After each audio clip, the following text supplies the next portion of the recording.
Hi guys, my name is Casey and I work here at the McRae County Ambulance Service. Your teachers asked me to make a small video to explain to you all a little bit about our job and what we do. As ambulance drivers and workers, we are considered community helpers, much like fire departments, police officers, or dispatchers. So before I get into what we do here on the ambulance, I want to talk to you all a little bit about some important things that you need to know if there's ever an emergency and you need to know who to contact. So I'm sure your teachers have told you if you do have an emergency, the most important thing that you need to do is to call 911. When you call 911, that's going to put you through to our dispatch center. You will be speaking with someone who's going to ask you a bunch of questions. There's some important things that you need to know so that way you can answer those questions appropriately for them. So whenever you call, they're going to ask you what your name is, and you will need to tell them. They're going to ask you what your phone number is, and hopefully you'll know that, but that's not as important as the next part. The biggest thing that you need to know to tell them is where you are at. So you need to know your address. So if you all don't know your addresses of where you live, that's something very important that you need to have your mommies and daddies help you with, is to learn your address. So that way if you ever have an emergency, you know where you're at and where to tell people to come help you.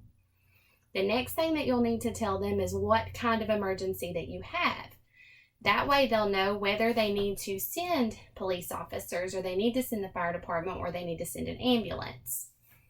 So those are your tasks of things to learn if you do not already know them. They are very important things that you'll need to know. So one of the parts of our job is to help people who are sick or who are injured. Now, that's not just talking about somebody who's a little bit sick and can get in their car and go to the doctor, or if you fell off your bicycle and you scraped your knee and you just need a Band-Aid that your mommy can take care of. You know, those aren't things that we typically come out for.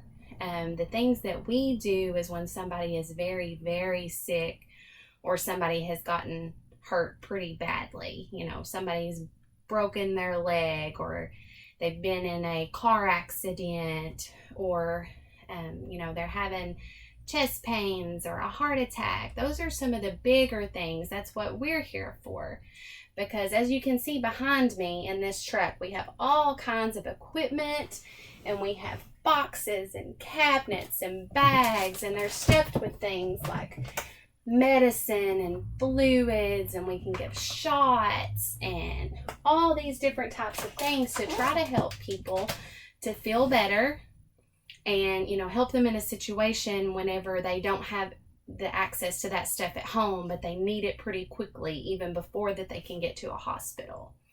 So that's what we're here for. Something else that I want to talk to you all about is typically during an emergency like that, during a car accident, or something a little scarier like that, being small, that's kind of a scary situation for you guys as well. There's a lot of strangers that show up that you don't know. There's a lot happening. It can be noisy.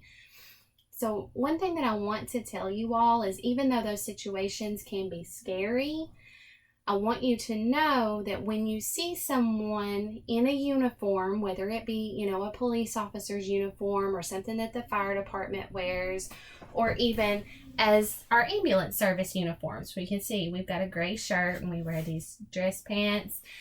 I want you to know that when you see those uniforms, even though you don't know that person and they are a stranger to you, you know that you can trust these people in the uniform, because they're here to help you in that situation. So there's no need to be frightened.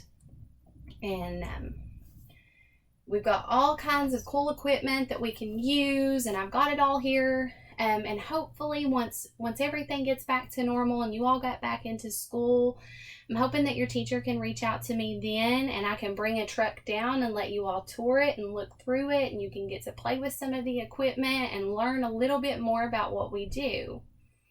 But until then, I hope this video helps you guys. You have a great day, and I hope to see you soon.